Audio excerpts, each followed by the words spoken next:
तो आज के इस क्लास में हम लोग देखेंगे पावर शेयरिंग को जोड़ता हुआ चैप्टर जिसको हम लोग फेडरलिज्म बोल रहे हैं। अच्छा, फेडरलिज्म से पहले हम सभी लोगों ने एक चीज बात की थी कि वो कौन सा फॉर्म ऑफ पावर शेयरिंग है जिसको हम फेडरलिज्म से जोड़ते हैं। कौन बताएगा? दो तरीके की पावर शेयरिंग पढ़ी थी, चलो ये इतना हिंट देते हैं हम। तो कौन सा ऐसा पावर शेयरिंग है जो फेडरलिज्म बनाता है? ये पावर शेयरिंग में वर्टिकल। दूसरा वाला क्या होता है? हॉरिजेंटल। तो हॉरिजेंटल और वर्टिकल के बीच का डिफरेंस हम समझ लेंगे पहले कि हॉरिजेंटल अगर होता है तो ये ऑर्गन है, राइट, जिसमें हम क्या करते हैं? लेजिस्लेचर, एग्जीक्यूटिव, और जिसमें कोई छोटा और कोई बड़ा नहीं है। और जैसे ही हम वर्टिकल की बात करते हैं, किसकी बात करते हैं, तो हमारा हो जाता है लेवल ऑफ द गवर्नमेंट। ठीक है, कोई परेशानी? लेवल का मतलब सेंट्रल, स्टेट और डिसेंट्रलाइज गवर्नमेंट। चलिए, तो वर्टिकल पावर शेयरिंग जिसको हम डिसेंट्रलाइजेशन सॉरी फेडरलिज्म के नाम से जान रहे हैं, इसका सही हिंदी क्या होता है? देखिए, यहां एक चीज समझिएगा कि देश बहुत मायने रखता है फेडरलिज्म को, यूनिटरी फॉर्म ऑफ गवर्नमेंट को यूनियन बनाने के लिए या को फेडरेशन बनाने के लिए। अब मैं जो बातें कह रहा हूं उसको बड़ा ध्यान से समझने की कोशिश करिए बच्चों। किसी भी देश को जब गवर्नमेंट बनानी होती है तो वहां पर सबसे पहले उस देश का हिस्टोरिकल कंटेक्स्ट बहुत इंपॉर्टेंट होता है। मसलन हमारे देश की जब आजादी हुई तो कैसा फॉर्म ऑफ गवर्नमेंट हो, तो पहले हम समझते हैं तीन तरीके से है। एक को हम को फेडरेशन कहते हैं, ठीक है, क्या कहते हैं? को फेडरेशन कहते हैं। और दूसरा हमारा फेडरलिज्म होता है। और तीसरा जो हो वो है यूनियन। ठीक है, कोई परेशानी है किसी को? को फेडरेशन केमिस्ट्री की उसी हाइड्रोजन बॉन्ड की तरह है जिसको बहुत आसानी से तोड़ा जा सकता है, मतलब अलग हुआ जा सकता है। किन्हीं मौखिक और अनसेचुरेटेड तरीके का जो होता है ना, कि उसमें और भी चीजें आ सकती हैं, कभी भी बढ़ सकता है, घट सकता है, टूट सकता है, अंग अलग हो सकता है। हम आप में से 10 लोग मिले, 10 गांव के सूबेदार और प्रधान कुछ भी हैं, हेड हैं, हमने एक फॉर्म कर लिया। बात समझ रहे हैं? एग्जाम्पल के लिए वेस्ट इंडीज का आप देख सकते हैं, मैप देखेंगे तो वेस्ट इंडीज नाम का कोई देश नहीं है। चले, तो कोफेडरेशन बहुत वीक होता है, इसलिए ये एग्जिस्ट नहीं करता, बहुत कम है, ना के बराबर इसको लेते हैं हम। फेडरलिज्म जो है इसको भी हिंदी में संघ कहा जाता है, और जो आपका यूनियन है इसको भी संघ कहा जाता है।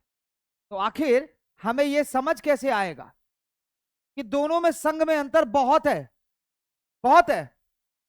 भारत एक फेडरल स्ट्रक्चर फॉलो करता है, याद रखिएगा, भारत एक फेडरल स्ट्रक्चर फॉलो करता है, पर कंट्री जो हमारी है वो यूनियन है।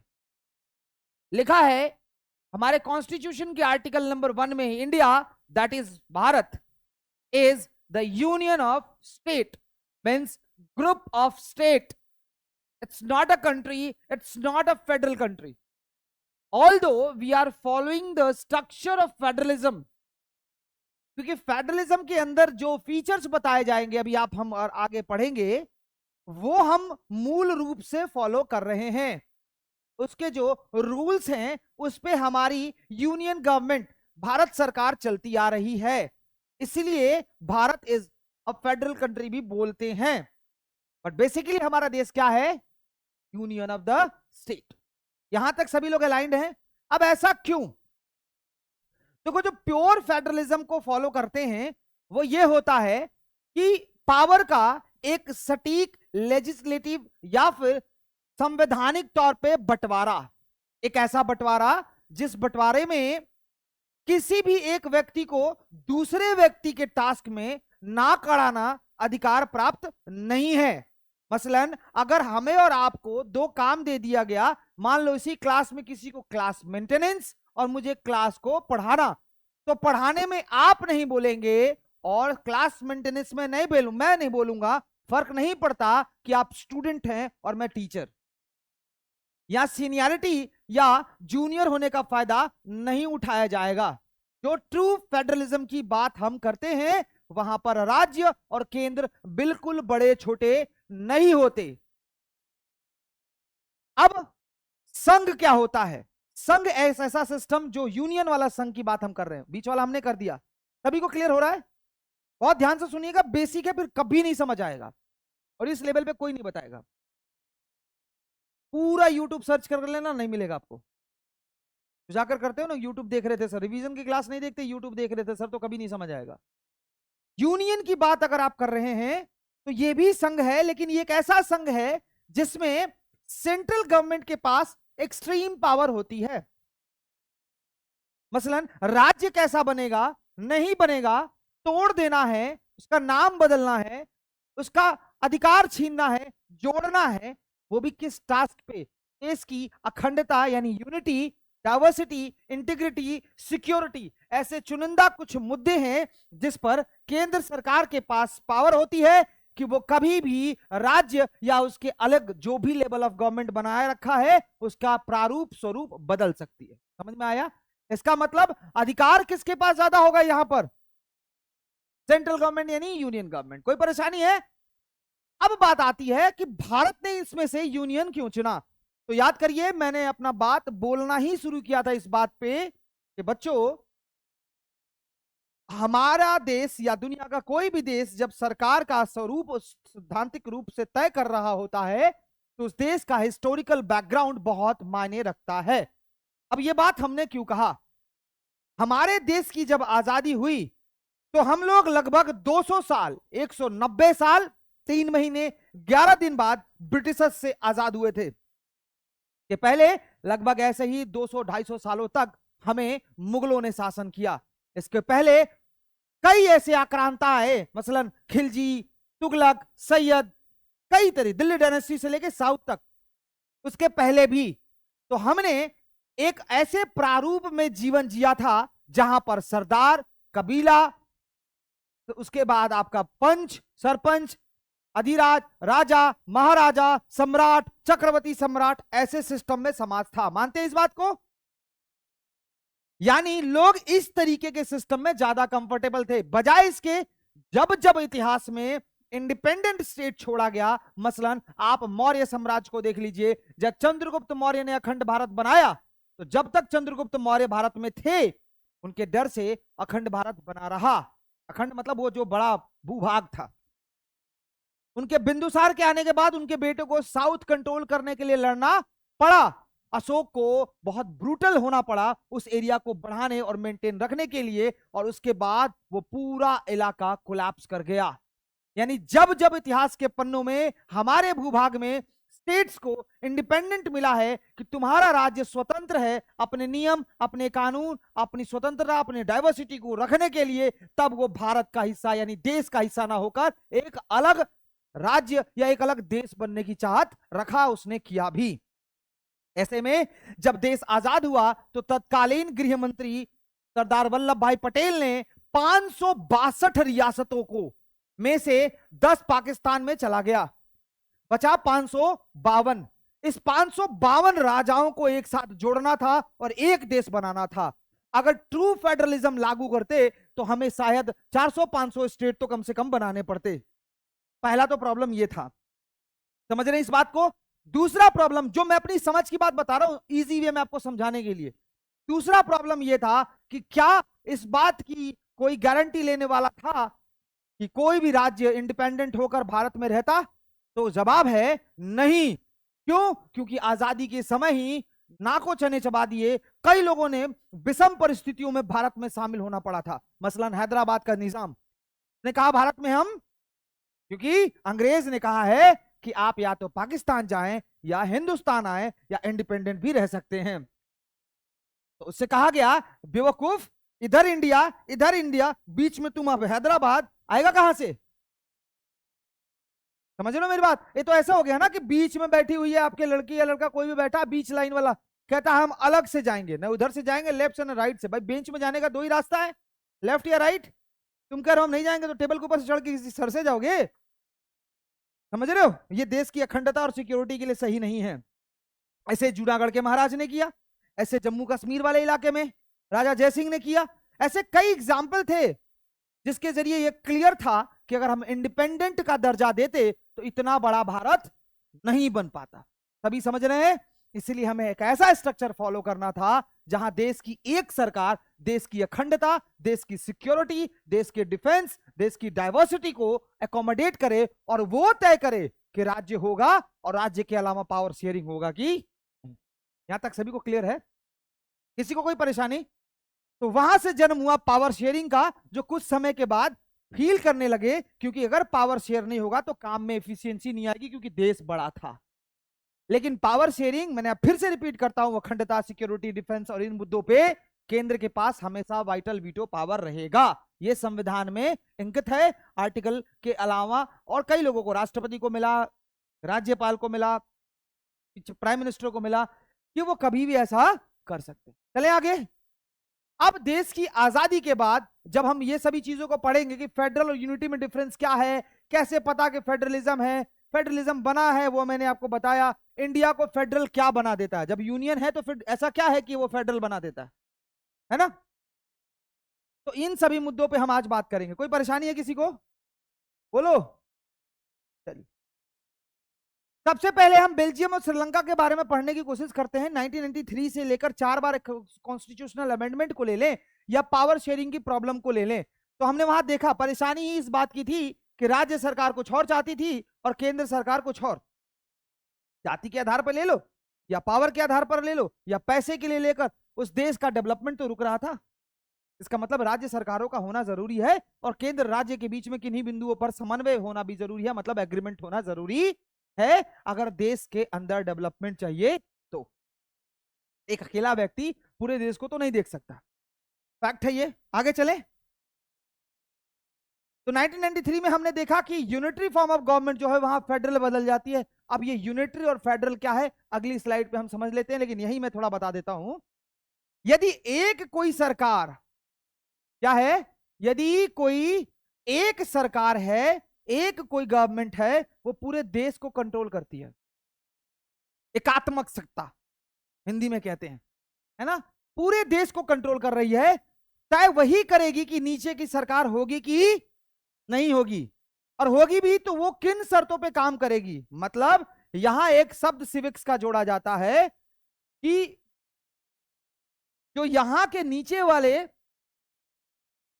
सरकार होंगी, जो भी होगी, वो सीधा यूनिटरी गवर्नमेंट से एक तरीके से, सिंपल लैंग्वेज में बोलूं तो, रिस्पॉन्स क्रिएट करेगी हर चीज के लिए, परमिशन लेगी। जैसे आप किसी जगह पर काम करते हैं, आपके मिले हुए अधिकारों को भी इस्तेमाल करने के लिए अपने आप के, अपने सीनियर से आपको पूछना पड़ता है, ये चेंज करूं कि ना करूं, है ना? पढ़ते कि नहीं? सब्जुडियूस कहते हैं हर मामले में, हर मामले में।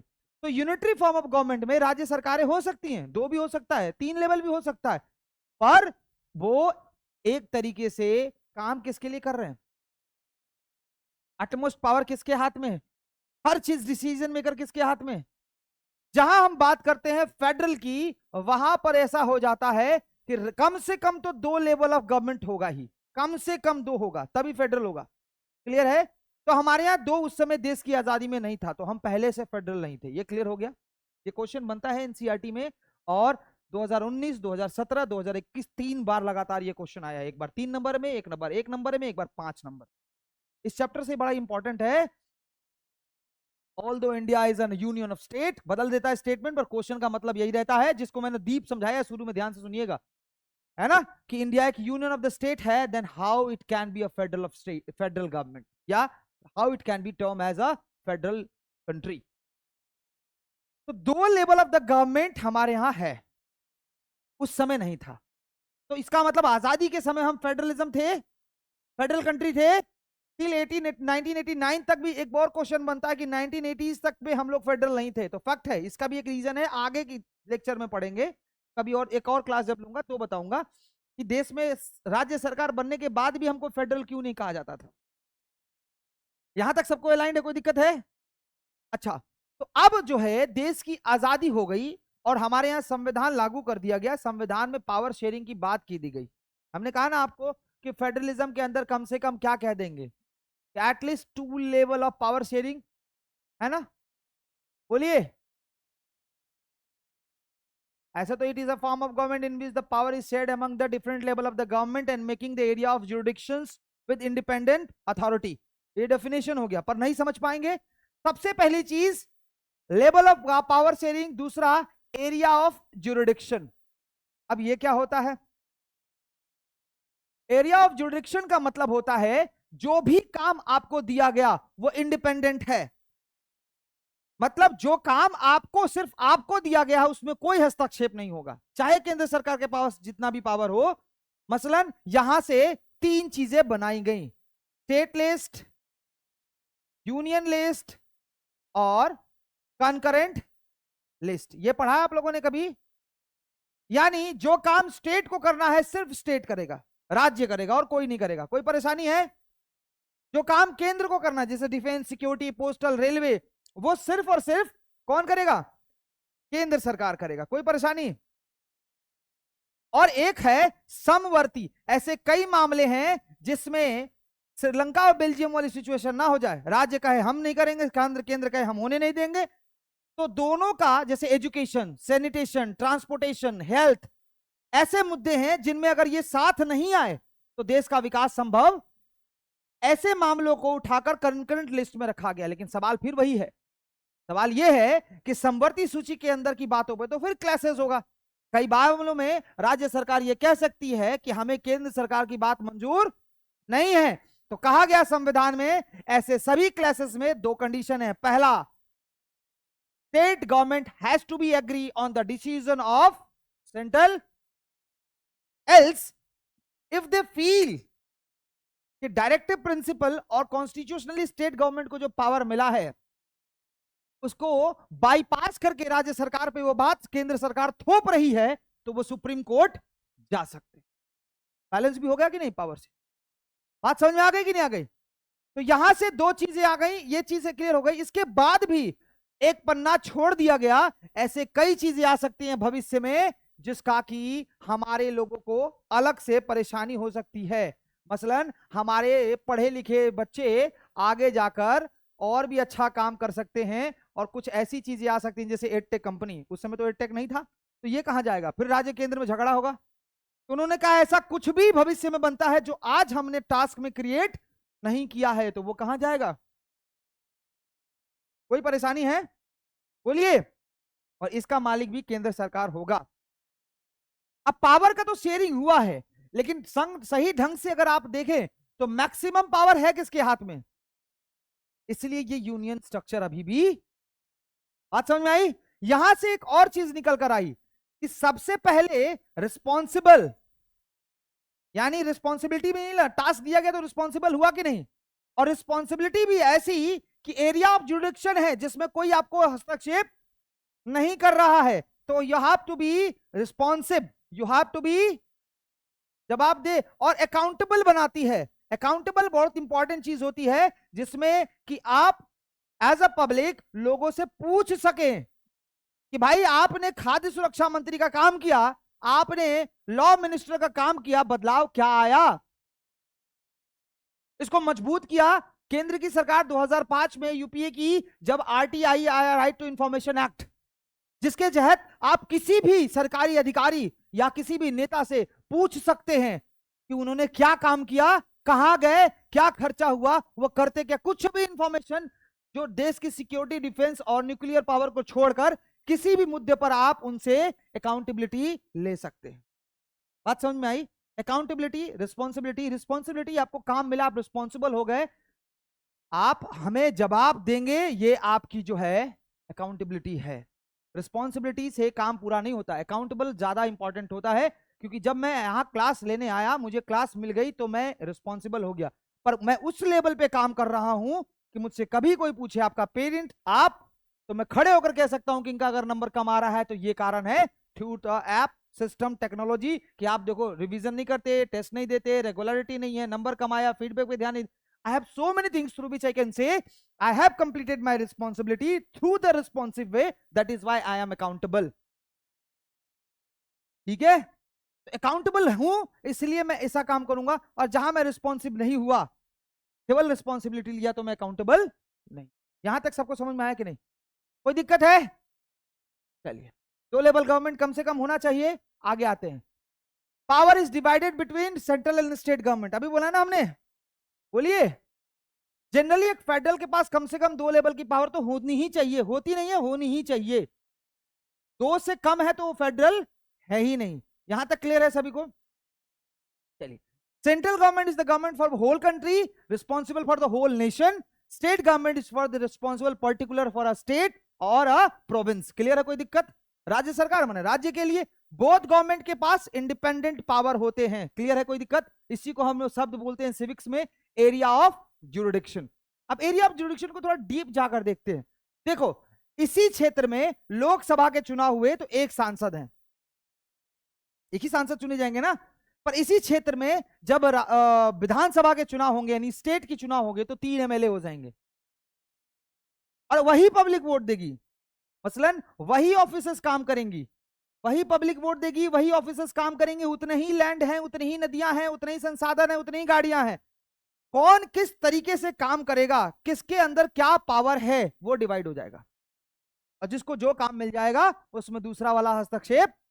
मसलन एग्जांपल देख लीजिए, आपके यहां पर डिवीजन ऑफ पावर को देखने के लिए एसडीएम देख रहे हैं ना, स्टेट गवर्नमेंट को रिपोर्ट कर रहे हैं, वही मजिस्ट्रेट हैं, रिपोर्ट तो कर रहे हैं सेंट्रल को, स्टेट गवर्नमेंट को, ठीक है, पर ये है किसकी वजह से? Central government. राज्य सरकार इनका कुछ नहीं कर सकती। ही इज द रिप्रेजेंटेटिव और C is the representative of the central government serving on the salary of state government for the betterment of the state to mandate the decentralization, because decentralization का maximum power district magistrate को constitution ने दे रखा है। ये क्यों है? ये बहुत हॉट्स लेवल का क्वेश्चन है, पीसीएस में एक बार आया था, आप ही लोग क्लास से, बहुत हॉट्स लेवल का है। ऐसा इसलिए किया गया है क्योंकि लोकल लेवल पे गवर्नमेंट, और एक दिन और बताऊंगा तो समझ में, छोटा सा समझ लीजिए कि बायस्ड है, रिलीजियस है, कम्युनल है, इलिटरेसी ज्यादा है, तो वो वहां पर अगर मनी कंट्रोल, दूसरा और भी चीज है, मान लो अगर डिसेंट्रलाइजेशन गवर्नमेंट को भी टैक्स लेना अलाउड कर देते, मतलब गांव के प्रधान भी टैक्स लेते, इनकम बहुत क्लासेस हो सकते हैं। एक छोटा सा एग्जांपल दूं, पहला तो और बायस डिसीजन होने लगेगा, चाचा का भतीजा नहीं लेगा, होगा ना, अकाउंटेबिलिटी तय नहीं कर पाओगे। दूसरा, इनकम टैक्स का छापा लगाना है, मान लो गांव का कोई इनकम टैक्स ऑफिसर हो जाए, ठीक है, तुम मरवा दो बगल वाले मोहल्ले में छापा, मसलन एक्स वाले टोला वाला वाई वाले टोले पे छापा मरवा दे, जीतोगे अगली बार? वो तो छापा मार के चला जाएगा ऑफिसर, तुम क्लासेस होंगे कि नहीं? तो वर्क की डिग्निटी और रिस्पॉन्सिबिलिटी, इफिशिएंसी नहीं रह जाती, इसलिए वहां पर फाइनेंस और डिसीजन मेकर किसको रखा गया? सजेशन आप दे सकते हैं डिसेंट्रलाइजेशन पे, बट डिसीजन यहाँ। क्लियर है? यहां तक क्लियर है? जबरदस्ती का मत कहना। अब यूनिटरी का और फेडरल में कोई परेशानी? जब सिंगल गवर्नमेंट पूरे स्टेट सेंट्रल को सबको चला रही है तो वो यूनिटरी है, और जब हाँ फेडरल में कम से कम 2 मिलेंगे। यहां पर एक चीज देखो, एक चीज आपको बार बार यूज करना होगा, सब ऑर्डिनेट, यही सिविक्स का वो शब्द है जिसको समझना है, सब यूनिट और सब ऑर्डिनेट। जब यूनिटरी रहेगा तो उसके नीचे की सभी सरकारें सब ऑर्डिनेट होंगी, वही जो मैंने कहा था आपसे कि you have to take permission for each and every action you want to take into the government as per your task. But when it is a federal government, तो क्योंकि उसमें एरिया ऑफ जुरिडिक्शन स्पेसिफाइड है, राज्य सरकार को जो काम मिल गया है ना, उस काम में केंद्र सरकार हस्तक्षेप नहीं कर सकती तब तक जब तक ठोस सबूत ना हो राज्य सरकार को भंग करने का, समझ रहे हो, खत्म करने का।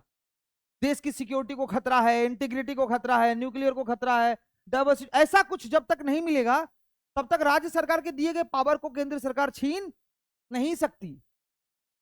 तो इसका मतलब जो काम राज्य सरकार को मिला है वो इंडिपेंडेंट है ना, तो ऐसे में तो सबऑर्डिनेट नहीं है, वो इंडिपेंडेंट है, लेकिन यूनिटरी में इंडिपेंडेंट नहीं है। यहां तक सभी अलाइंड है? किसी को कोई परेशानी है? फेडरलिज्म एक सिस्टम ऑफ गवर्नमेंट है जिसमें पावर डिवाइडेड होता है सेंट्रल स्टेट वेरियस। फेडरलिज्म में 2 लेवल गवर्नमेंट होती है, फेडरलिज्म सेंट्रल गवर्नमेंट को स्टेट गवर्नमेंट को बनाती है। The state government has power to its own and it's not answerable to the central government। देखो, ना है तो राज्य सरकार सेंट्रल गवर्नमेंट के answerable है, ना सेंट्रल गवर्नमेंट। ये फेडरलिज्म का बहुत स्पेशल फीचर है जो हम फॉलो करते हैं, ये प्योर फेडरलिज्म का फीचर है। सबसे नीचे से सेकंड पॉइंट कि स्टेट गवर्नमेंट के पास जो पावर है उसके लिए वो राज्य सरकार के लिए जवाबदेह नहीं है। ये प्योर फेडरलिज्म का फीचर है जो हम अपनाते हैं। मतलब जो काम राज्य सरकार को दे दिया गया, ऐसा नहीं कि केंद्र सरकार पूछेगी ये क्यों नहीं हुआ, वो क्यों नहीं हुआ, ऐसा नहीं हो सकता। समझ में आया या नहीं आया? Separately answerable to the people. भाई एमएलए अलग जवाब देगा और एमपी अलग जवाब देगा। ऐसा थोड़ी एमएलए के लिए एमपी कह देगा तुम्हारे इलाके का एमएलए काम नहीं करता तो हम क्या करें। ना ना ना ना, ऐसा नहीं कह सकते आप। ये बेवकूफ बना दीजिए पब्लिक को। वो नहीं पढ़ी लिखी, नहीं समझी, सिविक्स के क्लास ना करे तो अलग बात है, पर पढ़ी लिखी होगी ना तो वो इतना जानेगी कि एमएलए ये नहीं कह सकते सांसद जी नहीं करवा रहे हैं। सांसद का निधि अलग है, सांसद का काम अलग है, सड़कों में लिखा होता है, डिपार्टमेंट भी अलग है। जैसे सड़क है ना आपकी, स्टेट का सड़क नहीं बनेगा तो सांसद जी आएंगे तो कहोगे, नहीं कहना है। एमएलए से कह रहे हैं आप, एमएलए कहेगा सांसद जी पास ही नहीं होने देते हैं। ऐसा कैसे भैया, तुम्हारे अंदर पीडब्ल्यूडी है, पीडब्ल्यूडी काम कर रहा है ना, public welfare department of the state. उससे कहो तुम सांसद से क्यों करवा रहे हो। अब इतना जब बोलोगे तो उसका चुड़की खड़ा हो जाएगा कि पीडब्ल्यूडी काम कर रहा है, तुम क्यों बोल रहे हो सांसद जी। सांसद जी एनएच के लिए सोचेंगे, national highway authority, NHAI, national authority of India, national highway authority of India, उससे बात करेंगे। वो स्टेट हाईवे के देखो तुम, सेंट्रल हाईवे देखें, डिसेंट्रलाइजेशन। और प्रधान जी कहेंगे विधायक जी फंड नहीं दे रहे हैं। प्रधान जी को भी पंचायती नगर विभाग के आधार से पैसा मिलता है। Connecting roads you have to make. ऐसे ही सड़क, ऐसे ही एजुकेशन, ऐसे ही स्वास्थ्य, ऐसे ही सुरक्षा, हर चीज के लिए अलग अलग है। मेरी बात समझ रहे हैं ना, कोई क्लासेस नहीं है, हर कोई अलग अलग है। अब गांव के अंदर देखो कि प्रधानमंत्री सड़क योजना लिखा हुआ है, वो अलग बात है सेंट्रल गवर्नमेंट से, क्योंकि फंड कैसे आएगा राज्य को, सॉरी लोकल गवर्नमेंट को। राज्य सेंट्रल गवर्नमेंट देगी तभी तो आएगा, या प्रधानमंत्री दे या मुख्यमंत्री दे। लेना उनसे, काम योजना बनाना ये लोकल गवर्नमेंट का काम है। पर स्टेट गवर्नमेंट और सेंट्रल गवर्नमेंट में कोई क्लासेस नहीं है, कोई बेवकूफ नहीं बना सकता आपको। एमपी जी नहीं करवा रहे हैं तो हम क्या करें, एमएलए जी नहीं बोल रहे हैं तो हम क्या करें। दोनों का टास्क, मेरी बात समझ रहे हो कि नहीं समझ रहे हो? समझ रहे हैं ना। तहसील पे तहसीलदार का जो काम है वो अलग है, थाने पे जो एसएचओ का काम है वो अलग है, वही आपका आबकारी विभाग का जो थाने का आबकारी विभाग का जो पुलिस होगा उसका काम अलग है, बिजली विभाग में भी कानून बने हुए अलग है। हर किसी के लिए पास काम अलग, कोई किसी से कोई क्लास नहीं है। हाँ सपोर्ट ले सकते। अब किसी गांव में जा रहा हो, बहुत खूंखार आदमी है, बिजली काटने के लिए बवाल कर सकता है, तो कितना ही बिजली वाला कर पाएगा, पुलिस से सपोर्ट लेगा, भाई चलो वहां पे सिक्योरिटी थ्रेट है, चले आगे। अब हम देखेंगे फीचर, लक्षण, जैसे कहते हैं ना दूर से देख के हो नहार बलवान के हो तो चीखने पात। हमें कैसे पता लगेगा कि यहाँ फेडरलिज्म है कि नहीं। जब दो लेवल ऑफ गवर्नमेंट मिली तो क्या है, दूसरा tier of the government same citizen पे, but each tier has own jurisdiction in specific manner of legislature, taxation and administration. यही बात मैं समझा रहा था अभी आप लोगों को। एक ही आदमी पर आप सत्ता चलाते हैं, पर हर एक लेवल ऑफ गवर्नमेंट का, लेजिस्लेचर मतलब कानून बनाने वाला, टैक्सेशन पैसा कैसे आएगा, और एडमिनिस्ट्रेशन काम हम गवर्नमेंट करेंगे कैसे, ये स्पेसिफाइड है। कोई क्लास उसके बीच में नहीं। समझ में आया कि नहीं आया? समझ रहे हैं कि नहीं समझ रहे हैं? सबसे पहली चीज ये। दूसरा, area of जुडिक्शन different level specified in constitution itself. इसका मतलब existence and authority of each tyre government is constitutionally guaranteed. संवैधानिक रूप से ये बिल्कुल गारंटेड है कि आपका काम और आपके अधिकार को कोई भी छीन नहीं सकता। कोई अधिकारी ये नहीं कह सकता हमको ये काम नहीं करने दिया जा रहा, कोई एमएलए एमपी ये काम नहीं कह सकता कि हमको फलाने नहीं करने दे रहे हैं। तुमको जो विशेषाधिकार मिला उसका प्रयोग तुमने किया। समझ गए? समझ गए कि नहीं समझ गए? चलिए, fundamental provision of Indian constitution can not B unitary change. ये बहुत इंपॉर्टेंट चीज है, अभी कुछ दिन से न्यूज में खूब चल रहा है, संविधान बदल देंगे। याद रखना, संविधान में ये इंकित है कि संविधान की जो मूलभूत चीज है ना, जिसको आत्मा बोलते हैं, basic structure of Indian constitution, जैसे फेडरलिज्म, सेक्युलरिज्म है ना, कम्युनलिज्म के लिए लेकर सोशलिज्म, समझ रहे हैं, dignity of individual, equality before the law, है ना, फ्रीडम ऑफ स्पीच एक्सप्रेशन, जो भी आपको फंडामेंटल राइट्स मिली है, फंडामेंटल ड्यूटीज, इनको कोई नहीं बदल सकता अकेले, चाहे वो राज्य हो और चाहे 2/3 majority of the all state and central government with a full majority has to pass a law, then the amendment of the fundamental provision of Indian constitution will happen. अब बेवकूफ जनता के बीच में जाकर कुछ भी कह दीजिए, वो मान जाएगी संविधान बदल रहा है, वो बदल रहा है। संविधान के मुख्य, देखो संविधान में क्या बदलेगा, वही चीजें, जैसे पहले से कोई कानून चला रहा है उसमें कोई प्रॉब्लम है वो बदल देंगे। संविधान को पूरी तरीके से बदलने का मतलब basic structure of Indian constitution, basic Indian constitution कभी भी अकेले बदला, वो 400 300 500 फुल मेजोरिटी कितना भी आ जाए, यूपी गवर्नमेंट में भी आया था 414, कभी नहीं हो सकता। Basic structure of Indian constitution can not B change unilaterally, मतलब अकेला कोई भी लेवल ऑफ गवर्नमेंट उसको बदल नहीं सकता। संविधान बनाने वाले बहुत इंटेलिजेंट थे। समझ गए कि नहीं समझ गए? क्लियर है सभी को ये बात? अब ये वाला पॉइंट क्लियर है? ये भी क्वेश्चन में आता है कि fundamental provision of Indian constitution और basic structure of Indian constitution can not be unilaterally change, explain. अब समझ में आया? ये बहुत बहुत बहुत जटिल चैप्टर है, हल्के मत लेना इसको। ऐसा चैप्टर फिर नहीं है, बाकी सब कहानी है। अब जितने भी कॉन्सेप्ट है ना इसी चैप्टर में है सिविक्स के, बहुत कॉन्सेप्ट है इस चैप्टर को, बहुत ध्यान से पढ़ना। Court have the power to interpret. अब यहां पर अंपायर वाला शब्द एनसीईआरटी में लिखा है। सोर्सेस ऑफ रेवेन्यू बहुत बड़ा लड़ाई का होता है भाई, पैसा, वो भी क्लियर है। कैसे? जीएसटी देखा आपने कहीं? क्या लिखा होता है? सी जीएसटी देखा है?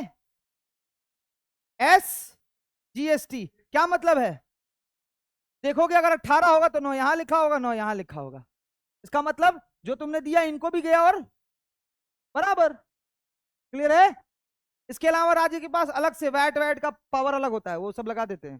जैसे कुछ बच्चा कह सकता है ना, तुम लोग तो पूछते नहीं हो, थोड़े बच्चे ऑनलाइन था तो वो पूछ देते थे कि सर कहीं पेट्रोल कुछ है कहीं क्यों? क्योंकि स्टेट सरकार के पास भी अपने रेवेन्यू को जनरेट करने का वैट, एक्साइज, ऐसे कई भी और टैक्स के पावर होते हैं, तो उसको भी लगा दिया जाता है। जैसे बिहार में आप जाओगे तो इस समय पेट्रोल मिलेगा 104 रुपए, हमारे यहाँ 95 है। क्यों? क्योंकि वहां पर अदर सोर्स को, अब जैसे वहां पर लिक्योर बंद है तो सरकार का बहुत बड़ा इनकम होता है लिक्योर के जरिए, तो उस इनकम को एकोमोडेट करने के लिए लिक्योर मने शराब, पूछ रहा है उससे कि लिक्योर मने क्या, मुझसे पूछ लेते, सुनाई देता है।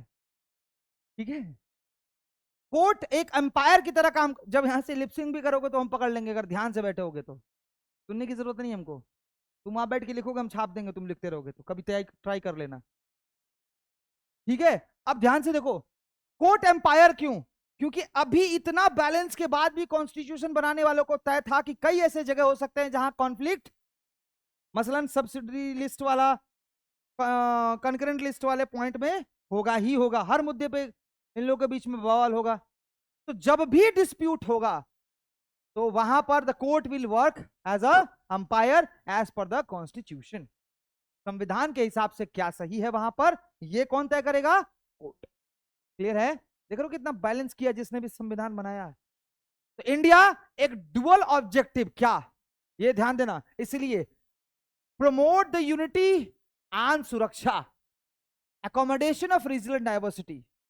राज्य के अंदर जो डाइवर्सिटी है, कहीं कहीं किसी तरीके के लोग रहते हैं, कहीं किसी तरीके की बात को, धर्म को, जाति को, परंपरा को मानने वाले, इस डाइवर्सिटी को एकोमोडेट करना और देश की सुरक्षा और अखंडता को बरकरार रखने के लिए हमने फेडरलिज्म को फॉलो। क्योंकि दिल्ली में बैठा हुआ व्यक्ति हिमाचल प्रदेश, पंजाब, आसाम, गोवा, पौंडीचेरी, अंडमान निकोबार की परेशानियों को समझ पाएगा? नहीं समझ पाएगा। हम हिंदी बोलने वाले लोग तमिल को नहीं समझ सकते, तमिल बोलने वाले लोग हिंदी की परेशानी को नहीं समझ सकते। कई ऐसे ऑब्जेक्टिव्स होंगे जो हम समझ नहीं सकते, इसलिए उनकी रिप्रेजेंटेशन इज वेरी इंपॉर्टेंट। और हम जब समझेंगे तो हम अपने कल्चर को समझेंगे, तो ऐसे में हम अपने कल्चर को उनके ऊपर थोप नहीं रहे, इसलिए उनके कल्चर और डाइवर्सिटी को मेंटेन रखने के लिए उनका भी एक रिप्रेजेंटेशन होना चाहिए। रिप्रेजेंटेशन मतलब स्टेट। ठीक है? तो ये बहुत बड़ा बेसिस हुआ जिसके जरिए 1952 में सबसे पहले राम लुलुलु नाम के व्यक्ति, आउट ऑफ एनसीईआरटी है, सुनो ध्यान से, राम लुलुलु, ठीक है, इन्होंने आमरण अनशन किया आंध्र प्रदेश बनाने के लिए। उनकी मौत हो गई, पूरे देश में बहुत बड़ा दंगा का माहौल बना। इससे हैरान होकर 1953 में एक पहला स्टेट आंध्र प्रदेश सबसे पहले बना दिया गया। अब तो जैसे आंधी आ गई, क्योंकि भाषा आधार पर पहली बार कोई स्टेट तत्कालीन प्रधानमंत्री पंडित जवाहरलाल नेहरू ने बना दिया था। तो अब सबको यही था, हमारा भी बनाइए, भोजपुरिस्तान बनाइए, पंजाब बनाइए, सिंध बनाइए, बिहार बनाइए, बिहारी भाषा पर। पॉसिबल नहीं था उस समय। यूपी यूनाइटेड प्रोविंस के नाम से जानी जाती थी, प्रोविंशियल स्टेट, जो अंग्रेजों ने नाम रखा था वही था। मसलन छत्तीसगढ़, मध्य प्रदेश का बहुत बड़ा हिस्सा, उत्तराखंड, सब यूपी में था, बहुत बड़ा यूपी था, समझ रहे हो? पंजाब का नाम क्या था? पेब्सू। क्या नाम था? PEPSU. Punjab and East Patiala, PEPSU, Punjab and East Patiala State Union. Himachal Pradesh, Chandigarh, Punjab, सब उसी में था। तो वहां पर पंडित जवाहरलाल नेहरू ने 1953 में 2 आयोग बनाया, धर आयोग पहला कौन सा? श्रीधर के साथ था धर आयोग, और फिर JPC जवाहरलाल नेहरू, पी सीतारमैया, और जो उस समय के हमारे सॉरी JPB, ठीक है, और वल्लभ भाई पटेल खुद रहकर भी एक कमेटी बनाई। दोनों कमेटी एक निष्कर्ष पे आई कि लैंग्वेज के आधार पर भारत में स्टेट नहीं बनना चाहिए। फाइनली बवाल वैसे ही हो रहा था। मद्रास वाले कहें कि चेन्नई अलग करो, बंबई वाले कहें महाराष्ट्र अलग करो, सौराष्ट्र वाले कहें गुजरात दे दो। बवाल चल ही रहा था एकदम पूरे देश में। तब इन्होंने एक आयोग बनाई, फजल कमेटी, और उस समय के जो चीफ जस्टिस ऑफ इंडिया थे 1956 में, उनको कहा कि तुम भैया इस पर रिपोर्ट दो। 1953 में किया, 56 में इसका रिपोर्ट आया। उन्होंने कहा लैंग्वेज के आधार पर स्टेट बनाया जाएगा, लेकिन दो कंडीशन है। पहला, कोई भी व्यक्ति सिटीजनशिप सिर्फ और सिर्फ इंडिया का ले सकता है। आप उस राज्य के सिर्फ और सिर्फ निवासी होंगे। इसीलिए देखना कभी भी आप निवास प्रमाण पत्र होता है, कोई बोलता है नागरिकता प्रमाण पत्र, नागरिकता सिर्फ भारत की होती है। इसलिए आधार भारत का लिखा होता है उत्तर प्रदेश का आधार कार्ड। नागरिकता क्या होगी? क्योंकि आधार कार्ड क्या प्रूफ कर रहा है? नागरिकता, वो भारत का होगा। और जो आप निवास बनवाते हैं, आप निवासी हैं लिखा हुआ है। ऐसा सिर्फ अपवाद था जम्मू कश्मीर में, अब वो भी नहीं रहा। क्लियर है? दूसरी चीज, इस स्टेट में रहने, बिजनेस करने या फंडामेंटल राइट से रिलेटेड किसी भी चीज को एक्सेस करने के लिए उस राज्य की तरफ से भाषा, लैंग्वेज, कल्चर का कोई पोजीशन नहीं डाला जाएगा। बात समझ में आ गया? यानी फंडामेंटल राइट्स के आधार पर जो भी आपको अधिकार मिले हैं, राज्य वहां पर अपने लैंग्वेज के आधार पर आपको रोक नहीं सकता। इन दो कंडीशन पे स्टेट बनाना चालू हुआ, और उसके बाद स्टेट बनते चले गए। समझ में आया? स्टेट कोई परेशानी है किसी को? चलिए, government at different level has to agree on rules and power sharing, they should be trust. ये तो मतलब ये क्वेश्चन पूछता है, इंपॉर्टेंट है कि वो दो एक्सपेक्ट उम्मीद बताइए जिसके आधार पर हम कहेंगे कि फेडरलिज्म भारत में प्रैक्टिस होना चाहिए। तो सबसे पहला चीज क्या होना चाहिए? डिफरेंट लेवल पे जो लोग भी हैं, कानून और रूल्स रेगुलेशन पे एक्सपेक्ट पे माने। भाई संविधान में जो लिखा है वो तुमको मानना है। अनटिल अनलेस उसमें जो खमियां है उसको प्रूफ के साथ, मेजोरिटी के साथ संसद में बदल मत दो, तब तक तो मानो। दूसरा, एक दूसरे पे ट्रस्ट होना जरूरी है कि राज्य जो कर रही है वो भी देश के हित में है, और केंद्र जो कर रहा है वो भी देश के। समझ में आया? To expect to practice the federalism in India. Clear हो गया आप? चलिए, हिस्टोरिकल कंटेक्स्ट में पहले बता चुका हूं, क्योंकि अब बताता तो समझ में नहीं आता, इसलिए सबसे पहले मैंने इसको बता दिया। आगे चलें। अब यहां से आता है कि भाई फीचर तो हमने पढ़ लिया, फेडरलिज्म क्या है पढ़ लिया, बना कैसे पढ़ लिया, क्यों अच्छा है पढ़ लिया। अब टाइप पढ़ना है। मैंने कहा ना कि पूर्ण रूप नहीं है हमारा, तो दो रूप है। पहला कमिंग टुगेदर, दूसरा होल्डिंग टुगेदर। Coming, holding. तो पहले पढ़ते हैं कमिंग टुगेदर। ऐसा फेडरलिज्म जिसमें इंडिपेंडेंट स्टेट एक साथ आएंगे और एक बड़ा यूनिट बनाएंगे। पूलिंग सोवर्निटी, सोवर्निटी जो हमारे कॉन्स्टिट्यूशन में भी है, सोवर्न कंट्री हम है। सोवर्निटी मैंने कई बार क्लासेस में बताया है, एक देश सोवर्न होता है जब उसके देश के अंदर हो रहे डिसीजन को किसी से प्रभाव ना पड़े। समझ रहे? एक्सटर्नल अफेयर्स, किसी भी तरीके से एक्सटर्नल पावर उसको अंतर नहीं डाल सकता। हमने तय कर लिया पाकिस्तान उड़ाएंगे तो उड़ाएंगे, अभी नहीं किए हैं, किस दिन करेंगे, तो हम सोवर्न है। और डिसीजन में हमको टेंशन है कि करेंगे तो चाइना क्या कहेगा, अमेरिका क्या कहेगा, तो हम सोवर्न। समझ में आया? Identity, they can increase their security, they are willing to come in such type of federation, all the state are usually equal power। अब समझ में आ रहा है आपको भारत इसमें? क्लियर हुआ? क्योंकि सब एक साथ आ रहे हैं ना भाई, और सब एक बराबर हो गए, एक साथ आए, अपनी इच्छा से आए। यूएसए एग्जांपल, 48 स्टेट 48 झंडा। हाँ, आज जाना गूगल कर लेना, 48 स्टेट 48 झंडा। कई नियम भी बदले हुए, लेकिन देश की यूनिटी, सोवर्निटी और सिक्योरिटी के मुद्दे पर जो भी यूएसए की वॉशिंगटन की सरकार सोचेगी, यानी प्रेसिडेंट ऑफ यूएसए सोचेंगे, वो सब मानते। लेकिन यहां सारे स्टेट इंडिपेंडेंट हैं। ऐसा कुछ नहीं कि किसी, हमारे यहां पर कई स्टेट्स को स्पेशल प्रिविलेजेस मिले हैं, मसलन 370, 371, 35A, वो कंडीशन के आधार पर। अब जैसे कोई ट्राइबल लोग थे, उन्हें ये भरोसा नहीं था कि मॉडर्नाइज पीपल के साथ अगर हम इंडिया में जुड़ेंगे तो हमारी कम्युनिटी को सुरक्षित रखा जाएगा। तो उनके लिए एक स्पेशल प्रिविलेजेस बनाकर दिया गया कि आप आए साथ में, आपके स्पेशल प्रिविलेजेस को छीना, उसको कॉन्स्टिट्यूशन में अंकित कर दिया गया कि इनके स्पेशल प्रिविलेजेस इनको रखे। आसाम के इलाके में कई जगह जाओगे तो महिलाओं को भी अधिकार है लैंड वाला पिता का। यहाँ अभी अब जाके सुप्रीम कोर्ट ने गारंटी की, लगभग समय तक नहीं था, अब तो ये ऐसा ही मानते हैं ना, शादी हो गई दहेज दे दिया कर दिया तो बच्ची का बेटी का अपना अधिकार खत्म, बेटे का ही होता है। लोग कहते हैं और इतिहास से चलता है, राजा मरे तो दूसरा राजा बने, बेटा बना। एक रजिया सुल्तान एक आध और छोड़ दीजिए, आपने कभी सुना किसी लड़की को किसी ने राजा बनाया? नहीं बनाया। रानी लक्ष्मीबाई अपनी वीरता पे आई। ऐसे कई लोग हैं जो अपनी वीरता पे, अदरवाइज किसी ने राजा बनाया था? नहीं बनाया। तो पेट्रियार्कल सोसाइटी के खिलाफ कई ऐसे नियम है, कई जगह पर आप जाओगे लैंड को लेकर है ट्राइबल, तभी तो यूसीसी कभी दिन बताएंगे, यूसीसी को लेकर कहा जाता है कि यूनिफॉर्म सिविल कोड लाएंगे तो भारत में अकोमोडेशन में प्रॉब्लम आ जाएगी।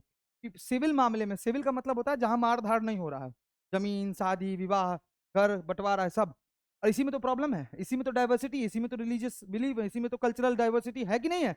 तो उसमें है कि जो दिल्ली में नियम होगा वही यूपी में होगा, वही बिहार में होगा, वही बंगाल में होगा, पॉसिबल ही नहीं है। समझ रहे हो कि नहीं समझ रहे हो? जो स्पेशल प्रिविलेजेस हैं वो खत्म हो जाएंगी। यहां तक क्लियर है सभी को? कमिंग वाला कौन? जो सब इंडिपेंडेंट। कमिंग भाई इच्छा से आ रहे हैं ना, होल्डिंग किसको? भारत। होल्ड करके रखना है भाई साहब, भाग जाएंगे सब। तो भाग कैसे नहीं जाओगे? डर से या कानून से। तो अब भारत का एग्जांपल है, स्टेट और सेंट्रल गवर्नमेंट यहां भी मिलेगा। सेंट्रल गवर्नमेंट के पास ज्यादा पावर है, लिखा है कि नहीं लिखा है? बोलिए। स्टेट को कुछ स्पेशल पावर दिए जाते हैं, यह भी मैंने बताया आपको। कोई दिक्कत? इंडिया, स्पेन और बेल्जियम, कोई परेशानी? What makes India federal country? ध्यान रखिएगा, वीवीआईपी क्वेश्चन मार दीजिए इसको, एकदम एकदम वीवीआईपी है ये। क्या ऐसा है कि भारत का फेडरलिज्म फेडरल हो जाता है, या भारत का गवर्नमेंट जो है फेडरलिज्म हो जाता है?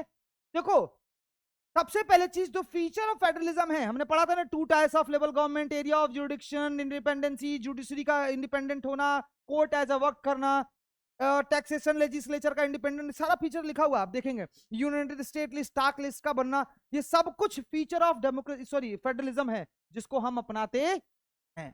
दूसरा, 2 टायर ऑफ सिस्टम के बारे में हमारे संविधान में भी लिखा था, बनाया नहीं गया था पर लिखा था। इसलिए हमारे यहां पर 1992 में तीसरा गवर्नमेंट भी बनाया गया। कौन सा? डिसेंट्रलाइजेशन। ठीक है, कौन से अमेंडमेंट से? 73rd and 74th amendment of Indian constitution के जरिए भारत को, ये बड़ा चीज दे रहे हैं तुमको, वकालत वाली चीज। ठीक है, 73rd and 74th amendment of Indian constitution has given 2 thing. First, local level government, and second, Delhi को एक आधा अधूरा स्टेट का दर्जा। ये जनरल नॉलेज के लिए हो गया, क्लियर हो गया? आगे चलें। Each tyre of the federal और जुडिक्शन स्पेसिफाई, वैसे ही जैसे सेकंड वाले को दिया वैसे थर्ड को भी दे दिया। थर्ड के अधिकार भी है, प्रधान को ही तुम्हारा जन्म मृत्यु प्रमाण पत्र सत्यापित करना है। अगर वो कह दिया कि हम नहीं पहचानते हैं, तुमको कोई नहीं पहचानेगा। अभी भी गांव में कहावत है कि माँ बाप का बिगाड़ा हुआ नाम और पटवारी का बिगाड़ा खेत, सुने हो कि नहीं? लोकल लेवल पे अगर ऑफिसर्स ने आपको रिपोर्ट खराब लगा दी तो वो खराब ही है, लड़ते जिंदगी खराब हो जाएगी। हालांकि अब टेक्नोलॉजी है, बहुत अच्छा हो जाता है, पर फैक्ट है ये। इसको उसको उस गहराई में मत जाइए, उसको इस गहराई में जाइए कि टास्क और पावर जो उनको मिले हैं वो बिल्कुल इंडिपेंडेंटली उसको कर सकते हैं। ऐसा मत सोचो कि एसपी बड़ा है तो एसएचओ छोटा है, एसएचओ के पास भी पावर है, वो 24 घंटे डिटेन कर सकता है आपको जेल में, चाहे एसपी बुला लें चाहे डीजीपी। 24 घंटे में तो भूत बोलेगा, इंसान तो छोड़ो। तो एसएचओ 24 घंटे का पावर रखता है। हर किसी को जो पावर दिया गया उस पावर में कोई भी, जब तक वो डायरी एंट्री नहीं करेगा, जब तक वो चालान नहीं छोड़ेगा, कोई नहीं छोड़ सकता आपको। ठीक है, अब आपको 3 लिस्ट मैंने पहले बता दिया, कोई परेशानी तो नहीं है? वैसे आप लोगों को मैंने 3 क्या, चौथा भी बता दिया, रेसिडरी वाली भी। क्या क्या काम है ये आपको देखो, नेशनल इंटीग्रिटी सिक्योरिटी वाला पॉइंट रखोगे ना तो इस लिस्ट के बारे में आएगा तो लिख सकते हो, रटने की जरूरत नहीं पड़ेगी। Defence, foreign affairs, banking. अब कोई कहेगा सर बैंकिंग क्यों? भाई बैंकिंग में बैंक में नोट होता है, उत्तर प्रदेश का नोट रहेगा तो बिहार में नहीं चलेगा, कैसी यूनिटी रहेगी देश में? बिहार का नोट रहेगा उत्तर प्रदेश में नहीं चलेगा। रेलवे, अब तुम रेलवे दे दो, मान लो बिहार में मेरी पार्टी हो जाए और उत्तर प्रदेश में चौबे जी की, हमारी इनसे नहीं पटेगी, हम ट्रेन भेजेंगे बिहार से, यूपी में नहीं जाएगा। समझ रहे हो कि नहीं?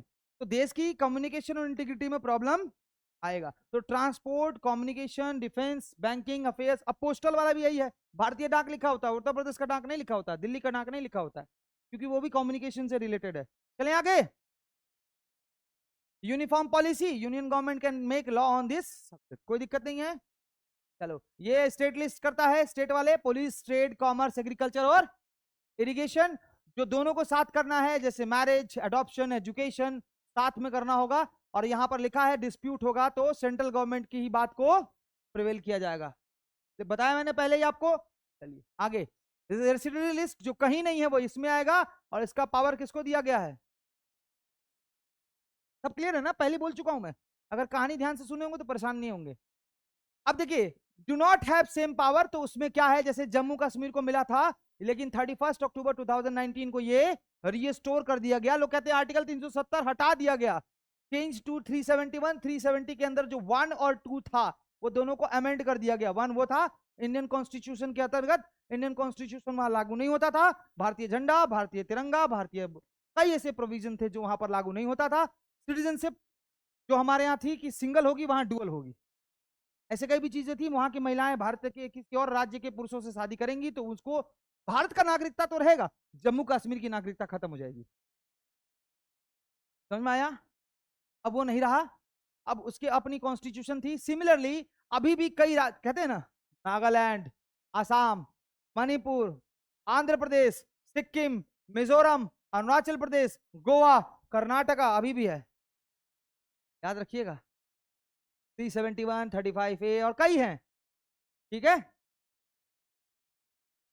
यूनियन टेरिटरी, अब इसको समझिएगा।